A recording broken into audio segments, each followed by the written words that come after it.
back again with our spotlight on G20. The second Sherpas meeting started in Kerala today, where the focus was twofold: sustainable and green development and financing for SDGs, including climate action. The delegates proposed a new vision for sustainable development that can facilitate robust economic growth while tackling climate change. We will share with you the highlights of the meeting. Also on the show, the first disaster risk reduction working group meeting gets underway in Gandhinagar, and the second international financial architecture working group meeting started in Paris. Meeting of the agriculture working group entered its second day in Chandigarh, and the trade and investment meeting concluded in Mumbai today. All that and more in this edition of India G20. I'm Anmol Bhattacharya. First up, the top stories. First disaster risk reduction working group meeting gets underway in Gandhinagar. Discussions on day one take place on early warning system for all. Side event held on early warning and early action. Meeting aims to encourage collective work by G20 countries, undertake multidisciplinary research and exchange best practices on disaster risk reduction.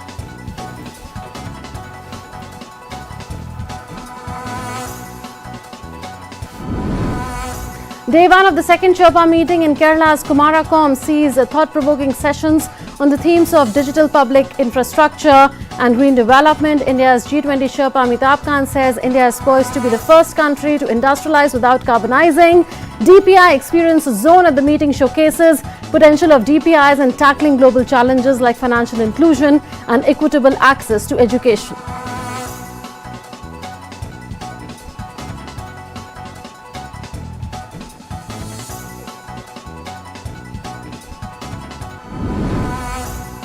Second International Financial Architecture Working Group meeting begins in Paris. Discussions take place on strengthening the global financial safety net. India presents its analysis of debt vulnerabilities and ways to approach them. The first disaster risk reduction working group meeting got underway in Gandhinagar today. The meeting kicked off with inaugural addresses by Dr. P.K. Mishra, Principal Secretary to the Prime Minister, and Devu Singh Chauhan, Minister of State Communications in the Government of India. Discussions on day one took place on early warning system for all. A side event was also organized on early warning and early action. That side event encouraged proactive measures that can decrease the impact of disasters. It provided a forum for the exchange of ideas that can enhance disaster preparedness and resilience. The working group meeting aims to encourage collective work by G20 countries, undertake multidisciplinary research and exchange best practices on disaster risk reduction. DD India correspondent Meghna Dev spoke to Dr. P.K. Mishra, Principal Secretary to the Prime Minister in Gandhinagar. Dr. Mishra spoke on how Gujarat is the most befitting state, in fact, to host the first meeting of Disaster Risk Reduction Working Group under India's G20 presidency. Take a listen. So this is the first, we can say, the inception meeting of this Disaster Risk Reduction Working Group. How are we looking at setting the agenda for the further meetings? So, as you know, this is for the first time a working group on disaster risk reduction has been formed in the G20 deliberations. And it is very appropriate that the first meeting is being held in Gujarat. In fact, the modern approach to disaster management, actual application in the field started from Gujarat, actually in the country. And after the 2001 earthquake, a lot of work was done because it was one of the massive earthquakes ever seen in the country. And there was not only, of course, the challenge was very, very massive for immediate response, immediate rehabilitation and so on, but the medium term and long term aspect were also focused a great deal. And after that, lot of institutional changes, lot of long term measures were taken. Many cases, the preparedness, response, governance system, because governance is also very important in many countries, so that will be another area. It provides an allocation for disaster management.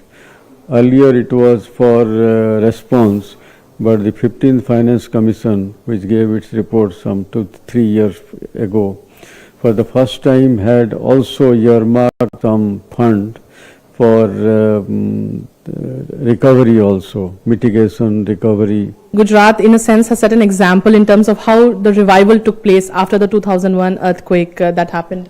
It will just give an idea about how massive was the earthquake, how so many people were affected, and how the challenge could be addressed, particularly in not only in Kutch but whole of Gujarat, and how it was a milestone for the whole country and globally also. Thank you so much, sir, for talking to us. Thank you. G20 delegates spoke to DD India on the agenda of the first Disaster Risk Reduction Working Group meeting and the importance of disaster financing and early warning for all. Take a listen. Need to invest in the early warning system for all hazards, and it's very critical because we have been the global community have been discussing for years, but it has not been moving really. The action has not been taken. So I do see that is a hope that with this first working group meeting, the G20 and beyond G20 countries, international community should make more effort. Early action, early warning is the theme for the first meeting and first priority today for the technical meeting, as well as for the side event, and it was very informative. And I look forward to further hearing from other countries, representatives, as well as IOs. So natural disasters are very costly for governments, but also industry. And what I'm particularly keen to discuss is what are the public-private partnerships that we might be able to progress to ensure that we're incentivising the right type of activity to accommodate these natural disasters. It's the first time the G20 member states finally have the working group for disaster risk reductions, and Indonesia, we're really happy and grateful to be invited to this event. And previously we discussed about the experience of Indonesia in dealing with volcano eruptions. And we saw very successful examples two from India, one from Bangladesh, from Indonesia, about how local communities who are at actually the clients of early warning and early systems benefited from early warning over the years, and they were able to organize themselves and protect lives and livelihoods. I think that's one most critical point. The second G20 Sherpas meeting under India's G20 presidency kicked off in Kumarakom in Kerala on Thursday at the 4-day gathering of over 120 delegates from G20 member countries, 9 invitee countries and various international and regional organizations. Multilateral discussions took place on G20's economic and developmental priorities as well as on addressing contemporary global challenges on day one. Day one of the second Sherpa meeting started with two high-level side events on digital public infrastructure and green development. We showcased our digital public infrastructure, and there is a experience zone also which has been created by NASSCOM and all the private sector companies, the major private sector companies who have been involved in the development of the digital public infrastructure. They are present here and they have put up their stalls. So what was showcased to the Sherpas particularly was the digital payment infrastructure, on how payments can be made just by scanning a QR code and no money is involved. Any vendor, any street side vendor can accept money and payments can be made. We have achieved something that is unique, something extremely transformational and which could make a difference to the lives of 1 billion people. So whether it is fast payments, whether it is DigiLocker, whether the way we have used Aadhaar, and on top of which we are able to bring in a variety of digital public goods, that has resonated with the global audience, and what we are seeing today can have huge developmental impact. I'm so thrilled to be here to have India showcase what it has done. I mean, the human impact, the economic impact has just been transformative, and this is a real opportunity for other countries to learn from India's journey over the last couple of decades. I think it's absolutely critical to take an approach that we're now calling digital public infrastructure, which is using interoperable open technology standards to build out those foundational systems like payments and identity to be able to include everyone in the economy. Showcasing Digital India was a key highlight of the sessions on day one. Apart from showcasing India's experience and leadership in creating digital public infrastructure, NASSCOM, along with private industry players, created a Digital India immersive experience zone where the delegates and the visiting Sherpas could see for themselves how DPI initiatives like Aadhaar, UPI fast payments, DigiLocker and CoWIN work in real time. People who wouldn't have access to primary healthcare directly can now go onto a phone and ask what do they suffer from and get advice, timely advice. And that is a direct impact at the bottom of the pyramid for citizens of India. And that's where I think eSanjeevani as a platform and as a national platform has transformed healthcare and good timely advice for health at citizens' fingertips. On the sidelines of the meeting, India's G20 Sherpa Amitabh Kant also held bilateral meetings with his counterparts from the G20 countries. Apart from the bilateral, small multilateral meetings like the Troika meeting of Indonesia, India and Brazil, the Troika +1 which also had South Africa, the meeting of the emerging market economies were also held on the sidelines of the second Sherpa meeting, clearly putting the emphasis on the voice of the global South. With cameraman YK Loknath, this is Amritpal Singh for DD India in Kumarakom. The second International Financial Architecture Working Group meeting started today in Paris and will conclude on the 31st of March. Day one of the meeting witnessed discussions on strengthening the global financial safety net. Along with the IMF and World Bank, India presented its analysis of debt vulnerabilities and ways to approach them. The group focuses on strengthening the international financial architecture and addressing multiple challenges faced by vulnerable countries. On day two of the Agriculture Working Group meeting in Chandigarh, Minister of State for Commerce and Industry Som Prakash expressed confidence that the discussions in the meeting will steer towards developing consensus on the way forward for growth of the agriculture sector. A bilateral meeting between India and Argentina was held on the sidelines of the meeting to discuss cooperation in the area of plant protection between the two countries.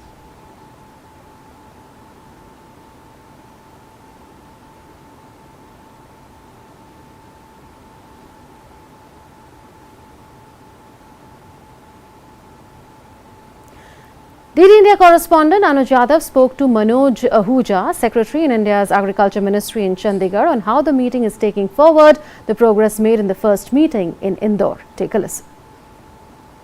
Agricultural Deputies meeting which is being held in Chandigarh.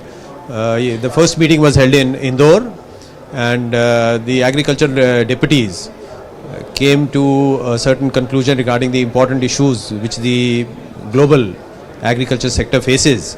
Primarily food security and nutrition, the impact of climate change and the need to bring sustainability in agriculture, making value chains more resilient and efficient, and the use of digital technologies which can help agriculture. And the Indian presidency is also pushing forward for a need for an initiative, a global initiative on millets, since a lot of countries support the ideas to have more policy intent and more emphasis on research collaboration on indigenous crops like millets, and also our public digital infrastructure which we are also using as agri-stack in agriculture. Samuel Praveen Kumar, Joint Secretary in the Agriculture Ministry, spoke on the major focus areas of the meeting. Take a listen. Major focus areas are how to make agriculture sustainable, because as the issue of climate change was raised, how are we coping up with climate change? India has developed some climate resilient varieties, especially when it comes to wheat. We are wheat, and millet is a climate smart produce. So we are telling to the world that we should promote millets, and millets can become a part of our dietary requirements daily, and we are able to make not only the nutritional thing but also make the agriculture sustainable. We are developing the agri-stack and we are developing the other IT related things. All these will be connected and then integrated. So we are able to develop, and again for climate resilience, technology is the solution, innovation and technology. So these are all the areas on which the discussions are happening. Anuj Yadav also spoke to the American delegate attending the agriculture meeting in Chandigarh on millets. Take a listen. I did not know how important millet can be. So this G20 meeting has been a real eye-opener about the importance of millet, a lot of protein, climate resistant and very nutritious and very tasty. I've just had the most delicious meal. So big thanks to Chandigarh and the Indian G20 for publicising the importance of millet. After concluding day one of the meetings on Wednesday, delegates had a delightful experience visiting the iconic rock garden in Chandigarh. DD India correspondent Anuj Yadav filed this report on Wednesday night. After the day-long meetings of the representatives of the G20 countries, now all the delegates are being taken to Rock Garden of Chandigarh to know and understand the culture and historical heritage of the country. It is made entirely out of industrial and domestic waste and discarded items. This rock garden also shows how waste material can be better used to save the environment from contamination. Absolutely beautiful. It's amazing how the artist took all the pieces over the years, and I heard he didn't tell anybody about it, and created this beautiful, these beautiful. I love particularly these sculptures which are made with the pieces of bangles from ladies, and I find it a very almost spiritual to see all of these artworks in this way. Along with this, Millet's Fair has also been organized here, through which an attempt has been made to show that delegates that millets are going to have a big contribution in the food security and nutrition of the world in the coming times. With cameraman Sumit Nodial, this is Anuj Yadav, DD India, Chandigarh. G20 delegates also visited a millet fair in Chandigarh where they savoured millet-rich food. Millets are nutritious and good for the climate, farmer and customer, and India is promoting millets in a major way under its G20 presidency. The first Trade and Investment Working Group meeting concluded in Mumbai today. India's Commerce and Industry Minister Piyush Goyal, while addressing a press conference in Mumbai, said that amidst all the economic challenges faced by many countries, India is the bright spot which almost everybody recognizes and respects, and some reports suggest that India is going to be the fastest growing economy in the coming times. He termed India as a role model for many developed and developing countries for efficient economic management. He said that over a period of 9 years, India has seen a golden era of controlling inflation and maintaining the robustness of a macroeconomic framework. Talking on WTO reforms, he said that developed and developing countries have their own interests which they have to safeguard, but India is a bridge between developed and developing countries. He said in the last WTO meeting, the countries have signed 8 agreements, which is a good sign, and India played a very important role in this negotiation. World economies are getting into recession. Developed economies particularly are in the throes of high inflation, low growth, job losses. Many developing nations are facing foreign exchange crisis. Amidst all these challenges, India is the bright spot which almost everybody in the world today recognizes and respects. Different world leaders have shown the confidence they have in Prime Minister Narendra Modi. The Italian Prime Minister recently said he's the most loved leader of the world. Many world leaders are looking up to his leadership to resolve the severe crisis in other parts of the world.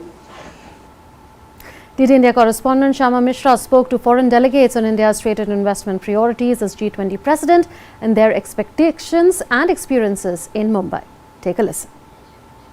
The main idea is that trade and investment are engines of growth, and the main idea is embedded in the slogan that we have.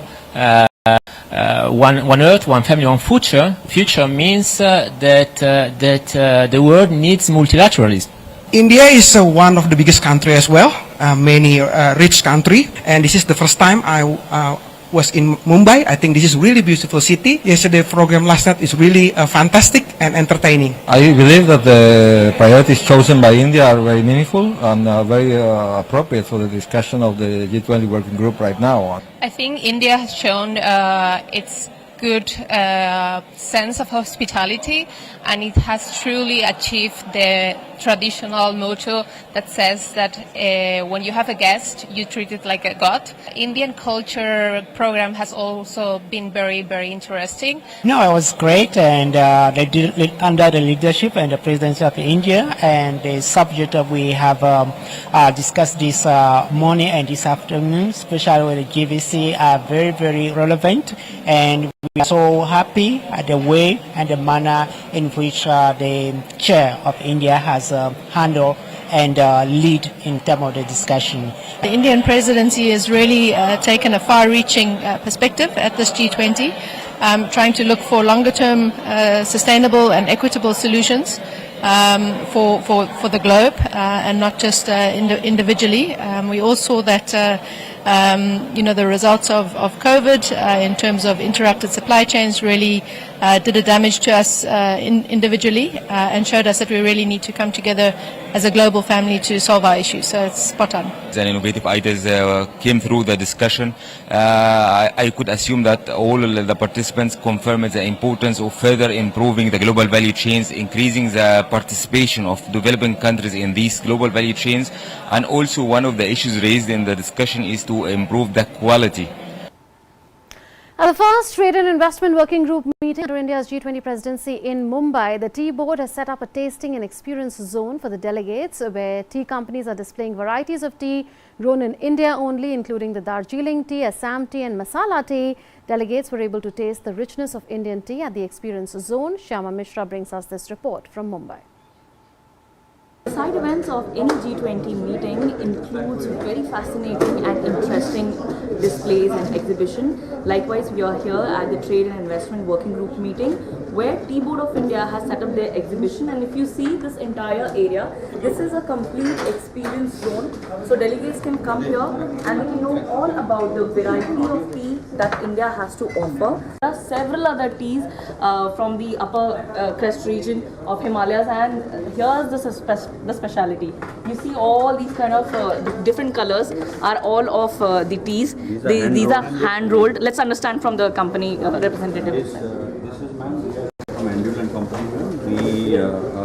We have 12 gardens in Assam, Darjeeling and Doas. Okay.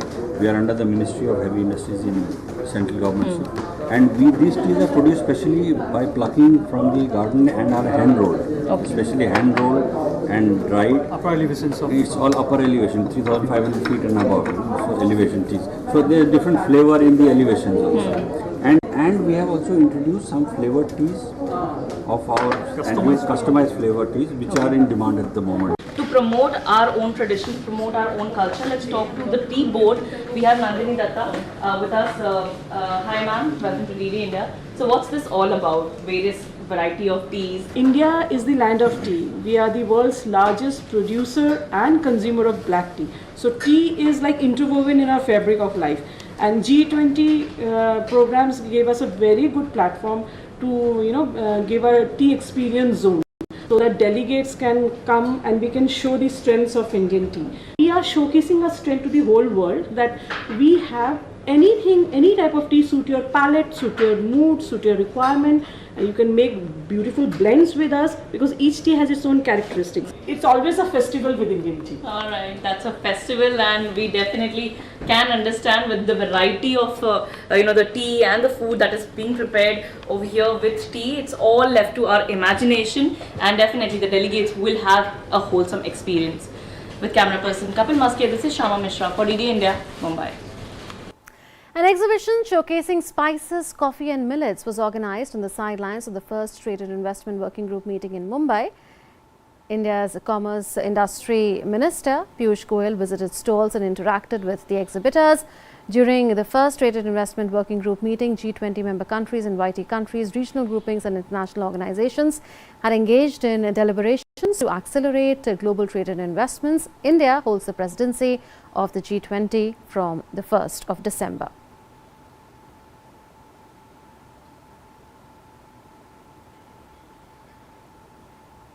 DD India correspondent Shyama Mishra spoke to performers after a cultural night for G20 delegates in Mumbai on Wednesday. Take a look. On the cultural night, on second day of the Trade and Investment Working Group meeting here in Mumbai, Devli and Palki, along with several other dances from Maharashtra, were performed. We have the performers with us. Let's talk directly to them. What did you perform? Tell us a little history about it, and how proud are you to perform it in front of the representatives of the world? Okay. So we performed Divli. Divli is called Samai dance or Divlyan Nach. It is a tribal dance of Goa and Maharashtra. And it is performed in Sateri Devi, its temple. And in the dance, what is there is we perform the dance with unity, and we have to make human pyramids, and there are some movements that use gymnastics also. So overall, the dance is based on the balance. We have to balance the samai, and we do not use any such means we're doing the whole dance without touching the samai. Means in some places we keep our samai down for some stunts that require like while performing any human pyramid. But apart from that, we're not touching it. We're doing everything depends on the balance. So that's about Divli. Okay, so that's about Devli, balance and unity. We also have a performer from Palki. What is it about? Tell us little about it. And the same question, performing and bringing our culture to the fore in front of the whole world. How does it feel? First of all, we are pleased to perform in front of everyone. So we have performed Palki dance from Maharashtra. So this is the Palki dance which it comes in Shimga Mahotsav in every Konkan. So the Palki goes to every house for the darshan of the Devis and everything. And overall they keep on dancing on the pyramids. So we have the pyramids on that. And people come and interchange the Palkis and they dance in front of everyone. That's it. How proud are you? So we are really proud of it. Okay. So we can see the smiles on their faces. They are really proud of performing their own culture, their own tradition in front of all the delegates who've come from G20 countries, member countries and invited institutions and countries. Shama Mishra, DD News, Mumbai. It's time to say goodbye, and we leave you with handicrafts and artifacts made by Gujarati artisans and displayed in an exhibition during the first Disaster Risk Reduction Working Group meeting in Gandhinagar. Take a look. Namaskar.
अरे वाह, legend की bat. इससे तो मैं खेलूंगा। Future batting legend bat. इसमें जिसका नाम लिखा है बैट उसी को